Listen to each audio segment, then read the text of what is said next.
नमस्कार दोस्तों, मैं दिग्विजय सिंह आप सबका बहुत स्वागत करता हूं दिग्विजय इकोनॉमिका में। कैसे हैं आप लोग और कैसे चल रही है आपकी जीत की तैयारी? दोस्तों, मेरे पास बहुत से मैसेज, सैकड़ों से ज्यादा मैसेज आ चुके हैं और उसमें क्वेश्चन सिर्फ इतना पूछा गया है कि सर, एचपीएससी में जो प्रवक्ता का पोस्ट आया है, जो बेसिकली रिटेन एग्जाम है, उसको किस तरीके से हम टैकल करें?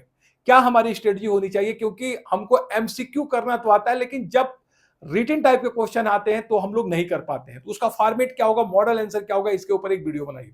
तो दोस्तों, सैकड़ों जो है मैसेज मेरे ऊपर आ चुके हैं। आज संडे का दिन है तो मैंने सोचा कि आप लोगों का मैं थोड़ा सा मार्गदर्शन करूं और ये मैं बताऊं, चूंकि यहाँ पे पूरी तरीके से आपकी सफलता जो सिलेक्शन वो निर्भर कर रहा है डिस्क्रिप्टिव क्वेश्चन के ऊपर।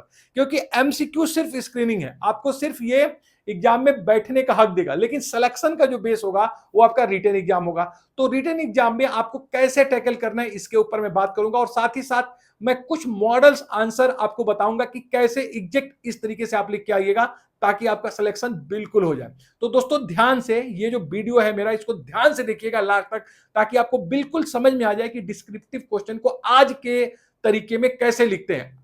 आप जब मास्टर किए थे कैसे लिखते थे डज नॉट मैटर, आज कॉम्पिटेटिव युग में किस तरीके से आप मॉडल आंसर करेंगे, किस तरीके से आप डिस्क्रिप्टिव आंसर को लिखेंगे ताकि आप सिलेक्शन पा जाएं। प्रीलिम्स का, एमसीक्यू का आपके सिलेक्शन में कोई आधार नहीं है, सिर्फ और सिर्फ रिटन एग्जाम ही आपको सिलेक्शन दिलाएगा। तो दोस्तों, सिंपल से देखो, इसके कुछ पॉइंट है। How to write model answer, कैसे आज आपको लिखना है प्रवक्ता की परीक्षा में, लेक्चरर के एग्जाम में। देखो, जब भी कोई क्वेश्चन आए तो समझो पहले क्वेश्चंस कितने आ रहे हैं। आपके एग्जाम में 15 क्वेश्चन आपको अटेम्प्ट कर रहे हैं 18 क्वेश्चन में। 15 क्वेश्चन का मतलब आप समझिए कि 3 घंटे में आपको 15 क्वेश्चन अटेम्प्ट कर रहे हैं। मतलब आपको 1 घंटे में आपको 5 क्वेश्चन करने हैं। इसका मतलब कि आपको 12 मिनट का सिर्फ समय मिलने वाला है। सिर्फ आपको 12 मिनट का समय मिलने वाले हैं एक क्वेश्चन के ऊपर। 12 मिनट में आप कितना लिख सकते हो? मैक्सिमम तुम लिख सकते हो 1 पेज एंड उसके आधा पेज, 1.5 पेज। इसका मतलब आपको 1.5 पेज से ज्यादा आपको आंसर नहीं लिखना है। कई बार लड़के तो यही गलती करके आ जाएंगे कि क्वेश्चन उनको मिला और लगा ये तो आसान है, और 3-4 पेज, अगर आपने 3-4 पेज का आंसर दिया तो कई क्वेश्चन आपके छूटने हैं। तो आपके लिए अगर सिलेक्शन पाना है तो सबसे पहली मैं बात ये बोलूंगा कि आपको प्रैक्टिस करना है लिखने का, कि हमको 12 से 13 मिनट में एक मॉडल आंसर लिख दिया जाना चाहिए, तभी आप पूरे के पूरे अपने 15 क्वेश्चन को आप कर पाओगे। जब हम यूपीएससी का एग्जाम हम लोग देते थे तो भी ऐसा ही था। शुरू में सिर्फ 5 क्वेश्चन आते थे और हम लोग आराम से 6-6 पेज लिखते थे, बट बाद ने यूपीएससी ने, पीसीएस ने, सभी ने अपने एग्जाम पैटर्न को चेंज किया और सबको अब 60 नोट्स ही लिखवाना है, आपसे 1-1.25 पेज में लिखवाना है। तो क्या स्ट्रेटजी आपके हिसाब से होना चाहिए? जब आपको 15 क्वेश्चन करने हैं, सिर्फ 1 घंटे में 5 क्वेश्चन करने हैं, 12 मिनट का समय है, तो क्या आपकी स्ट्रेटजी होनी चाहिए? देखो, सिंपल, जब भी कोई क्वेश्चन मिले तो आपको क्वेश्चन को बहुत ज्यादा लेंदी नहीं करना है, टू द पॉइंट रहना है, बिल्कुल टू द पॉइंट। अगर कोई क्वेश्चन पूछता है तो सबसे पहले 2 से 3 लाइन में उस प्रश्न को डिफाइन करिए कि आखिर में आप पूछना क्या चाहते हैं। मान लो अगर क्वेश्चन इंडिफरेंस कर्व के ऊपर पूछ दिया, मान लो क्वेश्चन मोनोपोली के ऊपर पूछ दिया, मान लो किंड की इफेक्टिव डिमांड के ऊपर पूछ दिया, तो सबसे पहले आपको बताना है इंडिफरेंस कर्व क्या है, आपको डिफाइन करना है मोनोपोली क्या है, आपको डिफाइन करना है कि इफेक्टिव डिमांड क्या है। तो सबसे पहले आप जो क्वेश्चन पूछा जाएगा उसको बिल्कुल क्लियर कट डिफाइन करेंगे। दूसरा, जब भी आप आंसर लिखेंगे तो डिस्क्रिप्टिव एसे टाइप आंसर का जमाना अब नहीं रहा, आपको टू द पॉइंट लिखना है। अगर आपको इफेक्टिव डिमांड के बारे में लिखना है तो आपको पूरी कहानी नहीं लिखना है, बल्कि इफेक्टिव डिमांड क्या है, इफेक्टिव डिमांड को हम किस तरीके से रिप्रेजेंट करते हैं, एग्रीगेट डिमांड, एग्रीगेट सप्लाई अगर इंटरसेक्ट करें वहां एग्रीगेट डिमांड होगा। तो आपको सिंपली आपको पॉइंट वाइज चीजों को लिखना है, point wise, point wise, point wise. ऐसा नहीं है कि पूरी राम कहानी ऐसे नहीं लिख के आनी है। फिर देखो, आपके हर क्वेश्चन में अगर आप 15 क्वेश्चन करते हो तो एटलीस्ट प्रत्येक क्वेश्चन में एक डायग्राम मस्ट है, एक डायग्राम मस्ट है, या फिर आप छोटे छोटे 2 या 3 डायग्राम भी बना सकते हो, क्योंकि एग्जामिनर ज्यादातर डायग्राम को देख के ये पता लगा लेता है कि आपकी जानकारी किस लेवल की है। तो ध्यान रखिएगा, प्रत्येक प्रश्न में डायग्राम आपको बनाना है। इवन आपको फ्लो चार्ट बनाना है तो फ्लो चार्ट बनाइए, किस तरीके से अपने आंसर को बेहतर दिखा सकते हैं, किस तरीके से अपने आप को टेक्निकल दिखा सकते हैं, किस तरीके से गागर में सागर भर सकते हैं, ये सब आपको काम करना होगा। तो साथ ही साथ डायग्राम बनाना है और यहां पे फ्लो चार्ट भी बनाना है। फ्लो चार्ट, फ्लो चार्ट कि फ्लो चार्ट क्या, लाइक एग्जांपल अगर तुमसे पूछ रहा है कि भारत में इंडस्ट्रियल जो पॉलिसी आई 1991 में उसकी बेसिक कैरेक्टरिस्टिक्स क्या है, तो सिंपल तुमको फ्लो चार्ट बना दो कि इसमें क्या क्या चीजें आई। फ्लो चार्ट सबसे पहले तुम लिख दो, डी रेगुलाइजेशन हुआ, डी लाइसेंसिंग हुआ, फिर एमआरटीपी लिमिट तुम्हारी खत्म कर दी गई, एब्लोस की गई, फिर जो है हम लोगों ने इंडस्ट्रियल लाइसेंसिंग पॉलिसी लाई। तो ये सारी चीजों को फॉरेन कैपिटल के ऊपर हमने नियम बनाए। तो ऐसे आपको एक फ्लो चार्ट बनाना भी बिल्कुल अच्छा होता है आजकल के कॉम्पिटिटिव जमाने में। साथ ही साथ इस क्वेश्चन का इंप्लीकेशन क्या है, निहितार्थ क्या है, और साथ ही साथ अगर इसकी कोई आलोचना बनती है तो आप करेंगे। तो देखो इतने पॉइंट्स अगर आपको सिर्फ 150 पेज में, मतलब 150 शब्दों में लिखना है, 150 मैक्सिमम 150 180 शब्द में, तो आपको इसकी प्रैक्टिस करनी पड़ेगी। कहीं भी अपने बातों को घुमाना नहीं है, टू द पॉइंट रहना है, फ्लो चार्ट से आना है, डायग्राम से आना है। प्रत्येक क्वेश्चन में आपको बिल्कुल प्रयास करिएगा कि अगर वो माइक्रो मैक्रो के क्वेश्चन है इंटरनेशनल के, तो डायग्राम मस्ट है बनाया जाए। नहीं, अगर आप इंडियन इकोनॉमी के भी क्वेश्चन कर रहे हो तो flow chart is the must. अगर ये तरीका आप मेरा अडॉप्ट करोगे तो नो डाउट तुम टॉप कर जाओगे। साथ ही साथ अगर आप मुझसे सहायता लेना चाहते हैं, आपको लगता है कि क्या करना चाहिए, तो मुझे मेरे व्हाट्सएप नंबर 6307474827 पे मैसेज कर सकते हैं, और जो है आप हेल्प ले सकते हैं, नोट्स ले सकते हैं, ये आप कर सकते हो। आगे देखो, सिंपल मॉडल आंसर का जो मैं यहां पे आपके लिए आंसर लेके आया हूं, वो क्या है, यहां पे मैंने क्वेश्चन दे के रखा है। आइए उस क्वेश्चन पे आते हैं और फिर मैं दिखाता हूं कि क्या किस तरीके से आपको एक्चुअली करना है। लाइक एग्जांपल, यहां पे मैंने एक क्वेश्चन लिया है जो आपके एग्जाम में आ सकता है। इस तरह के क्वेश्चन देखो, ये है मेरा क्वेश्चन। क्या क्वेश्चन है? How is production possibility frontier, how production possibility frontier affected when resources are inefficiently employed in the economy, explain। ये आपको क्वेश्चन मान लो आया है, और ऐसे क्वेश्चन आपके आएंगे। यदि अर्थव्यवस्था में संसाधनों का प्रयोग अदक्ष हुआ है, अच्छे से नहीं हुआ है, तो उत्पादन संभावना वक्र कैसे प्रभावित होगा, स्पष्ट कीजिए। मान लीजिए क्वेश्चन आपका आया है, तो अब इस क्वेश्चन को आपको कैसे लिखना है कि इसका बेस्ट मॉडल आंसर हो और आपको एग्जाम में मैक्सिमम नंबर है। इसी चीज के ऊपर पूरी की पूरी कहानी है कि किस तरीके से लिखना है। बस दोस्तों फॉलो करिए मेरे पैटर्न को, आपको बहुत बेनिफिट होने वाला है। तो देखो, how the production possibility frontier affected, तो कैसे लिखोगे? जैसा मैंने बताया, सबसे पहले अब आपको डिफाइन करना होगा प्रोडक्शन जो है पॉसिबिलिटी फ्रंटियर क्या है, ये कैसे प्रभावित होता है, इसके इंप्लीकेशंस क्या है, इसके डायग्रामेटिक रिप्रेजेंटेशन क्या है। तो देखो इसको हम लोग कैसे कर सकते हैं। मॉडल आंसर क्या है? Number 1, what is production possibility curve. आपको सबसे पहले एक लाइन में लिखना है कि उत्पादन संभावना वक्र क्या होता है, क्यों इसको प्रोडक्शन पॉसिबिलिटी कर्व कहते हैं, क्यों इसको प्रोडक्शन पॉसिबिलिटी फ्रंटियर कहते हैं, ये लिखना है। दूसरा, अजम्पशंस क्या है प्रोडक्शन पॉसिबिलिटी कर्व की, मतलब आपके उत्पादन संभावना वक्र की बेसिक अजम्पशंस क्या है, इसके बाद लिखना है। फिर इसका आपको डायग्रामेटिक रिप्रेजेंटेशन करना है, चित्र के द्वारा दिखाना है, और साथ ही साथ इसका आंसर देना है कि अगर संसाधन अदक्ष रूप से बटे हैं तो क्या प्रभाव इसके ऊपर पड़ेगा, ये आपको दिखाना है। तो सबसे पहले दोस्तों ये आपका मॉडल आंसर का तरीका होना चाहिए। जो माइंड मैप है आपको माइंड में बनाना है, ये आपको एग्जाम में नहीं बनाना है, ये माइंड मैप आपके माइंड में बनेगा, और इसी के अकॉर्डिंग आपको आंसर लिखना है। जैसे पहले नंबर पे क्या लिखेंगे, फर्स्ट पॉइंट में, what is the production possibility curve. तो प्रोडक्शन पॉसिबिलिटी कर्व क्या है, आप जानते हैं प्रोडक्शन पॉसिबिलिटी जो कर्व है, वो तुम्हारे जो दिए गए संसाधन है और जो तकनीक का स्तर जो दिया गया है, वो अगर हम यूज करें तो दो जो है आपकी वस्तुओं की मैक्सिमम उत्पादन क्या हो सकती है। तो यहां पे क्या है, दिए गए संसाधनों तथा उत्पादन की तकनीक द्वारा दो वस्तुओं के विभिन्न वैकल्पिक उत्पादन संभावनाओं को प्रदर्शित करने वाला वक्र है। मतलब आप समझ सकते हैं, ये दिखाता है मैक्सिमम प्रोडक्शन पॉसिबिलिटी की, कि दो वस्तुएं हैं, अगर हम अपने पूरे के पूरे संसाधनों को तकनीक को लगा दें तो दो वस्तुओं की मैक्सिमम क्या क्या वैकल्पिक हम उत्पादन कर सकते हैं। इसको प्रोडक्शन पॉसिबिलिटी कर भी कहते हैं, प्रोडक्शन पॉसिबिलिटी फ्रंटियर कहते हैं, और ट्रांसफॉर्मेशन कर भी कहते हैं, रूपांतरण कर भी कहते हैं। इसके पीछे लॉजिक यही है कि ये दो वस्तुओं के ऐसे संयोगों को दिखाएगा जो मैक्सिमम पॉसिबल होंगे आपके संसाधनों और तकनीक के द्वारा। इसीलिए इसको प्रोडक्शन पॉसिबिलिटी फ्रंटियर कहेंगे या ट्रांसफॉर्मेशन कर्व कहेंगे। अब देखो दूसरा आंसर क्या होगा, this is the diagrammatic representation. हमने यहाँ पे गुड वाई ले लिया, यहाँ पे गुड एक्स ले लिया, यहाँ ओरिजिन हो गया, यहाँ हमारा प्रोडक्शन पॉसिबिलिटी कर्व है। अब देखिए, अगर ये प्रोडक्शन पॉसिबिलिटी कर्व खींचा गया है तो इस मान्यता पे खींचा गया है कि जो हमारे संसाधन है वो दिए हैं, तकनीक का स्तर दिया है, और एक्स और वाई वस्तु की जो मैक्सिमम जो है, अगर मैं सिर्फ वाई वस्तु बनाऊं तो वो वाई बनाऊंगा, सिर्फ एक्स बनाऊं तो वो एक्स बनाऊंगा, या फिर इसके डिफरेंट कॉम्बिनेशन को मैं बना सकता हूं दिए गए संसाधनों और तकनीक के द्वारा। तो देखो यहाँ पे लिखा है fuller and efficient utilisation of resources. अगर ये उत्पादन संभावना वक्र खींचा गया है तो यहाँ पे तुम्हारे संसाधनों का और तकनीक का पूरी रूप से प्रयोग किया गया। अगर तुम्हारे संसाधन तुम्हारे बढ़ जाए तो ये प्रोडक्शन पॉसिबिलिटी कर्व यहां चला जाएगा, अगर संसाधन घट जाए तो ये प्रोडक्शन पॉसिबिलिटी कर्व नीचे आ जाएगा। तो यहां पे देखो, अगर मान लो कि तुम्हारे वहां इनएफिशिएंट यूटिलाइजेशन है, लेबर का इनएफिशिएंट, इसका मतलब लेबर आपके वहां बेरोजगार है, पूंजी आपके वहां बेरोजगार है, जैसे जो आप देखेंगे एलडीसी कंट्री में होता है, तो तुम्हारी इकोनॉमी कहां पे आएगी, ये बिंदु पे या बी बिंदु पे आएगी। इसका मतलब प्रोडक्शन पॉसिबिलिटी कर्व यहां पे है, बट तुम्हारी इकोनॉमी ए और बी पे आएगी, जो दिखाता है कि जो तुम्हारे संसाधन है उनका अंडर यूटिलाइजेशन हो रहा है, उनका जो है बेहतर यूटिलाइजेशन नहीं हुआ है, तुम्हारे वहां श्रम बेरोजगार है, तुम्हारे वहां पूंजी बेरोजगार है, लोगों को काम नहीं मिल रहा है। तो सिंपल यही जो है आपको डायग्रामेटिक रिप्रेजेंटेशन से दिखाना है कि ये जो खींचा गया है वो फुलर यूटिलाइजेशन के ऊपर है, ये वाला जो डायग्राम है वो दिखाया गया अगर संसाधन बढ़ गए। एक डायग्राम आप नीचे खींच सकते हो अगर संसाधन कम हो गए, और ए बी या सी किसी बिंदु पर तुम्हारी इकोनॉमी है तो दिखाता है कि ये इनएफिशिएंट यूटिलाइजेशन है, under utilization of the labour है, कैपिटल है, और तुम्हारी इकोनॉमी यहां पे काम करेगी। तो ये था आपका मॉडल आंसर, बस आपको इतना लिखना है, diagrammatic representation to the point लिखना है, कभी भी चीजों को घुमाना नहीं आपको। अगर आप ऐसे आंसर लिख के आएंगे तो आप देखिएगा आपको बेस्ट मार्क्स मिलने वाले। दोस्त दूसरा क्वेश्चन देखिए, ये प्रश्न भी आपके एग्जाम में बहुत ज्यादा इंपॉर्टेंट है, ध्यान से देखिएगा, ये ऐसे प्रश्न भी आएंगे। Number 1, what do you understand by price ceiling and price floor, what are its implication. अब आपको बताना है कि प्राइस सीलिंग और प्राइस फ्लोर क्या होती है और इसका निहितार्थ क्या है।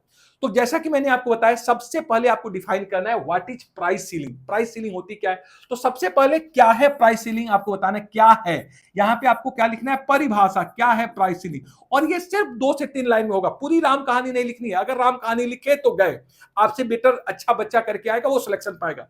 दूसरा, वाई प्राइस सीलिंग, सरकार आखिर में प्राइस सीलिंग या प्राइस फ्लोर क्यों लगाती है, फिर इसका डायग्राम बनाना है और फिर इसका इंप्लीकेशन। ये रहा आपका माइंड मैप, ये आपका है माइंड मैप। ये आपके माइंड में सबसे पहले क्वेश्चन देखते ही इतनी बातें लिखना है, ये आपको समझ में आनी चाहिए।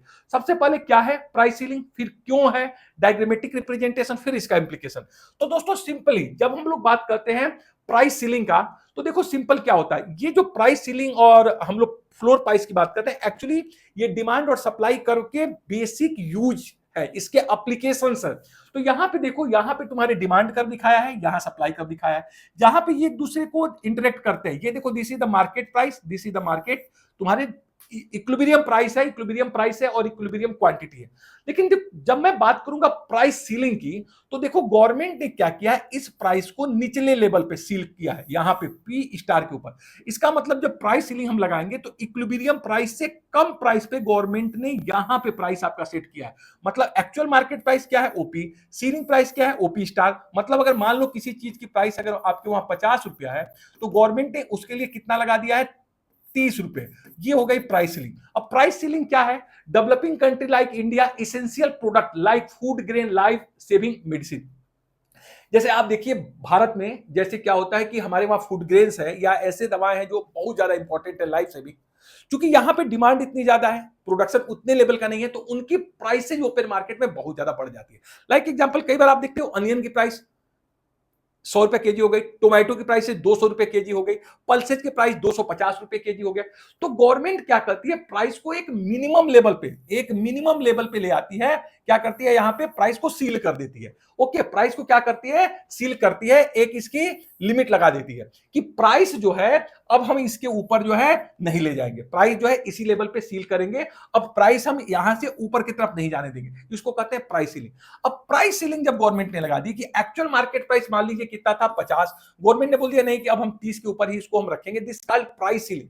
ओके, अब प्राइस को गवर्नमेंट चाहती है इसके ऊपर नहीं जानेंगे, this is the maximum price, इसके ऊपर अब प्राइस नहीं जाएगी, एक्चुअली जबकि मार्केट प्राइस ओपी था। तो अब यहां देखो क्या होगा, अगर ये प्राइस सीलिंग हो गई तो तुम्हारा यहां पे क्या है Q1, ये क्या है तुम्हारा सप्लाई, और तुम्हारा डिमांड क्या है Q2। इसका मतलब यहां पे जो डिमांड है वो सप्लाई से ज्यादा है, Q2 ग्रेटर देन Q1। इसका मतलब यहां पे एक्सेस डिमांड है, और जब भी एक्सेस डिमांड है तो प्राइस ऊपर की तरफ जाता है। लेकिन अब गवर्नमेंट यहां पे प्राइस को ऊपर जाने से रोक रही है, तो यहां पे क्या होगा, आपकी जो सप्लाई होगी, एक्सेस डिमांड होगा। जब एक्सेस डिमांड होगा तो मार्केट फोर्स प्राइस को ऊपर ले जाना चाहेंगे, बट गवर्नमेंट इसको रोक लेगी। इसलिए गवर्नमेंट जब सीलिंग करती है, प्रोडक्ट के प्राइस को ऊपर नहीं जाने देती है, तो आपका कोटा डिटरमाइन करती है। मतलब आपको टोमेटो सिर्फ 1 ही केजी मिलेगा, आपको जो पल्सेस सिर्फ 1 ही केजी मिलेगा, आपको ऑनियन सिर्फ 2 ही केजी मिलेगा, तो आपको कोटा सिस्टम मिलता है, फिश कोटा। अब इसकी डिमेरिट्स क्या है, एप्लीकेशन में देखिए, डिमेरिट है कि आपको लंबी लंबी क्यू लाइनों में लगानी पड़ेगी, क्योंकि आपका कोटा निश्चित होगा, क्योंकि गवर्नमेंट ने प्राइस को क्या किया है, प्राइस को एक सील किया है। इसके ऊपर गवर्नमेंट जो है कह रही है मैक्सिमम प्राइस है, इसके ऊपर प्राइस को नहीं जाने देगी। फिर क्या हो गया, लोअर क्वालिटी, आपको सामान जो है अच्छी क्वालिटी की नहीं मिलती है, लोअर क्वालिटी मिलती है, और ब्लैक मार्केट होने लगता है। जो चीजें जो है वहां बिकनी चाहिए वो ब्लैक मार्केट में होने लगता है, क्योंकि ये चीजें गवर्नमेंट ने क्या की है, इसकी लिमिट रखा के रखी है।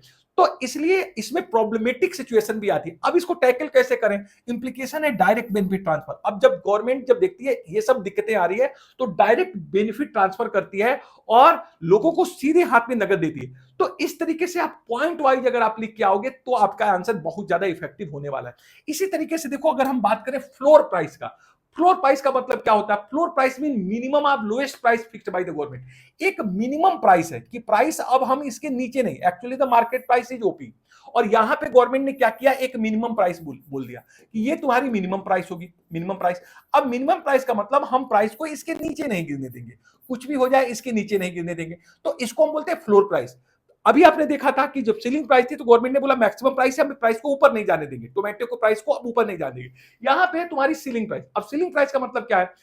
यहां पे गवर्नमेंट लोएस्ट या मिनिमम प्राइस फिक्स्ड कर देती है। Government fix the floor price for product. कई बार क्या तुम देखते हो कि एक्सेस जो है चीजें प्रोड्यूस हो जाती है। लाइक एग्जांपल, जैसे मान लो कि टोमेटो का एग्जांपल ले लो, कई बार जो है एक्सेस टोमेटो प्रोड्यूस हो गई। जब एक्सेस टोमेटो तुम्हारी प्रोड्यूस हो गई तो उसकी प्राइसेस घटने लगती है, वो 4 रुपए केजी 3 रुपए केजी हो जाएगा। तो गवर्नमेंट क्या करती है, गेहूं जब सीजन होता है, गेहूं का पैदावार जब बहुत बढ़ जाता है तो मार्केट प्राइस बहुत कम गेहूं की हो जाती है, और ऐसे में जो किसान है वो बहुत घाटे में चीजों को बेचते हैं, या फिर बहुत ज्यादा तुम्हारे वहां लोग हैं तो मजदूरी बहुत नीचे गिरती है। तो गवर्नमेंट क्या बोलती है, एक मिनिमम प्राइस की मजदूरी जो है, मिनिमम मजदूरी हमारी क्या होगी, 400 रुपए होगी, 400 रुपए से कम नहीं होगी। इसको हम कहते हैं, क्या होता है, एक minimum price determine, that called price flow.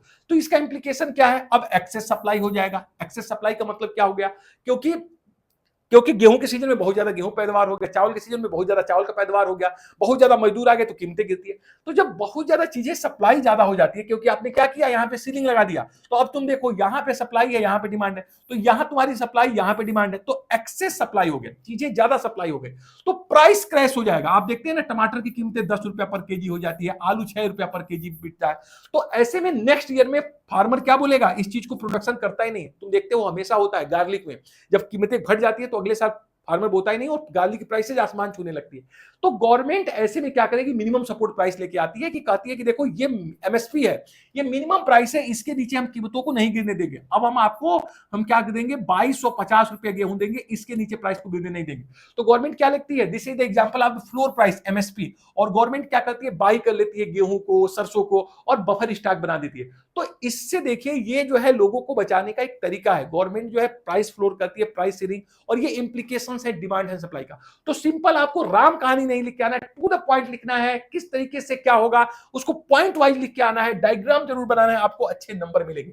यहां पे देखिए क्वेश्चन नंबर 3 हम आपसे डिस्कस कर रहे हैं, सिर्फ आपको 1.5 पेज लिखना है, सिर्फ मैक्सिमम तुम लिख सकते हो, मैक्सिमम तो 2 पेज लिख सकते हो, और उसमें आपका मैं हमेशा सजेस्ट करूंगा कि 1 या 2 डायग्राम बनने चाहिए, तो ही आपको बेहतर आंसर मिलेगा। अब जैसे क्वेश्चन नंबर आप 3 लिखिए, what do you understand by ISLM curve, how IS curve shift. ये क्वेश्चन आपका मान लो मैक्रो से है, तो कैसे करोगे, आपको आईएसएलएम मॉडल लिखना है। आईएसएलएम मॉडल क्या है ये आपको बताना है। तो आईएसएलएम मॉडल है, this is the two sector model. ISLM model two sector model है, प्रोडक्ट मार्केट है और मनी मार्केट है। तो आईएसएलएम मॉडल में क्या हो गया, हमने ऐसे डायग्राम बना लिया, सीधे कुछ लिखने की जरूरत नहीं है, सीधा सीधा फ्लो चार्ट बनाया। आईएसएलएम मॉडल है, टू सेक्टर मॉडल है, प्रोडक्ट मार्केट है, मनी मार्केट है। प्रोडक्ट मार्केट के इक्विलिब्रियम को दिखाने वाला आईएस कर्व होता है, इसी तरीके से मनी मार्केट के इक्विलिब्रियम को दिखाने वाला एलएम कर्व होता है। सिंपल ऐसे ही लिखना है, डायग्राम बनाइए, कुछ भी लिखने की जरूरत नहीं है, ऐसे फ्लो चार्ट बनाइए, आपको नंबर सबसे बेस्ट मिलेंगे। अब आपको लिखना है कि आईएसएलएम मॉडल इसके द्वारा दिया गया था, टू सेक्टर मॉडल है, जिसमें प्रोडक्ट मार्केट है, मनी मार्केट है। प्रोडक्ट मार्केट की इक्विलिब्रियम को आईएस कर्व से और मनी मार्केट की इक्विलिब्रियम को हम एलएम कर्व से दिखाते हैं। लाइक एग्जांपल, छोटा सा डायग्राम बनाया आईएस कर्व का, यहाँ पे रेट ऑफ इंटरेस्ट और लिख दिया, यहाँ पे तुम्हारा नेशनल इनकम। ये डिफरेंट कॉम्बिनेशन है आपके आई बराबर एस के, आई बराबर एस के, आई बराबर एस के, जहां पे प्रोडक्ट मार्केट इक्विलिब्रियम है। इसका मतलब आईएस वक्र के प्रत्येक बिंदु पे प्रोडक्ट मार्केट इक्विलिब्रियम है। इसी तरह देखो मनी मार्केट में ये आ गया तुम्हारा एलएम कर्व। एलएम कर्व क्या है, आपके राष्ट्रीय आय और ब्याज दर के ऐसे विभिन्न कॉम्बिनेशन को दिखाता है जिसके प्रत्येक बिंदु पे मनी डिमांड बराबर मनी सप्लाई हो। हर पॉइंट पे एल बराबर एम, एल बराबर एम का मतलब लिक्विडिटी की डिमांड लिक्विडिटी के सप्लाई के बराबर है, मतलब इसके प्रत्येक बिंदु पे मुद्रा बाजार संतुलन में। तो आईएसएलएम मॉडल में आईएस वक्र वस्तु बाजार की स्थिति को दिखाएगा, एलएम वक्र मुद्रा बाजार की। लेकिन पूरे इकोनॉमी का संतुलन तब होगा जबकि वस्तु बाजार और मुद्रा साथ एक साथ साइमल्टेनियस आपके इक्विलिब्रियम में हो। तो देखो इस मॉडल में मैंने तुमको कितने, आपको एक छोटा सा डायग्राम यहां बनाया, एक छोटा सा यहां पे बनाया, एक फ्लो चार्ट बनाया, प्लस इसका इक्विलिब्रियम एनालिसिस किया, तो एक और तीसरा डायग्राम बनाया जहां पे जिस बिंदु पे यहां पे इक्विलिब्रियम है, ISLM इंटरेक्ट करते हैं, यहां पे तुम्हारा ये रेट ऑफ इंटरेस्ट और ये वाई स्टार है, इस पे पूरी की पूरी इकोनॉमी। क्यों? क्योंकि LM पे मनी मार्केट इक्विलिब्रियम में है, यहाँ पे प्रोडक्ट मार्केट इक्विलिब्रियम है, लेकिन सिर्फ पॉइंट ई ऐसा है जहां money market and product market दोनों एक साथ साइमल्टेनियस इक्विलिब्रियम है। This is the your economic equilibrium. इस डायग्राम में आपने बता दिया ISLM मॉडल। अब पूछ रहा है कि IS कर्व शिफ्ट कैसे होता है। तो IS कर्व जो शिफ्ट होता है वो एग्रीगेट डिमांड के प्रभावित करने वाले कारकों से होता है। तो एग्रीगेट डिमांड क्या होता है? C plus I plus G plus X minus M। ये इसमें कि ये चेंज हो, ये चेंज हो, ये तो तुम्हारा IS कर्व राइटवर्ड या लेफ्टवर्ड चेंज होता है। अब देखो, अगर मैं बोलूं कि राइटवर्ड शिफ्ट हो जाए, मतलब IS वक्र ऐसे डायग्राम बनाएंगे चौथा, और ऐसे शिफ्ट आपको दिखाना है, तो क्या होगा? अगर गवर्नमेंट अपने खर्चे को बढ़ा ले तो IS कर्व राइटवर्ड शिफ्ट हो जाएगा, या फिर ऑटोनॉमस कंजम्पशन तुम्हारा बढ़ जाए तो IS कर्व शिफ्ट हो जाएगा, ऑटोनॉमस इन्वेस्टमेंट बढ़ जाए तो तुम्हारा जो है IS कर्व राइटवर्ड शिफ्ट हो जाएगा, या टैक्स कम हो जाए तो ये राइटवर्ड शिफ्ट हो जाएगा। अगर लेफ्टवर्ड आपको शिफ्ट दिखाना है तो क्या होगा? गवर्नमेंट जो है एक्सपेंडिचर कम हो जाए, यहाँ पे इंक्रीज की जगह पे डिक्रीज लगाइए, ऑटोनॉमस आपका कंजम्पशन डिक्रीज हो जाए, कम हो जाए, ऑटोनॉमस इन्वेस्टमेंट यहां कम हो जाए, या टैक्स क्या हो जाए? बढ़ जाए, तो ये शिफ्ट हो जाएगा। तो देखो, इसमें हमने 4 डायग्राम बनाए और छोटे छोटे डायग्राम बनाए, लिखा कम। बस इतना याद रखो, लिखना बहुत ज्यादा नहीं है, बहुत ज्यादा एक्सप्लेन मत करो, कहानी मत लिखो, पूरा का पूरा भूमिका नहीं लिखना है, टू द पॉइंट, एकदम पॉइंट वाइज लिखना है, फ्लो चार्ट बनाना है, मैक्सिमम डायग्रामेटिक रिप्रेजेंटेशन करना है। अगर आप ये काम करने में सफल हो गए तो आपको इस एग्जाम को क्वालिफाई करने से कोई रोक नहीं सकता है। और सिंपल इसका एक तरीका है दोस्तों, सिंपल एक तरीका है, practice practice and practice. Practice आपको परफेक्ट बनाएगा, आपके एग्जाम के करीब लाएगा। अगर आप चाहते हैं कि मैं आपका सहायता करूं तो सिंपल मेरे टेलीग्राम चैनल दिग्विजय इकोनॉमिक पे जुड़िए, और मेरा जो है नंबर है 6307374827, इस पे आप मैसेज करिए, हम आपके लिए उपलब्ध है। Thank you so much for watching Digvijay economic. God bless you dear friend. आओ कुछ अच्छा करें, आओ कुछ बड़ा करें, कुछ करके दिखाओ, कुछ बन के दिखाओ।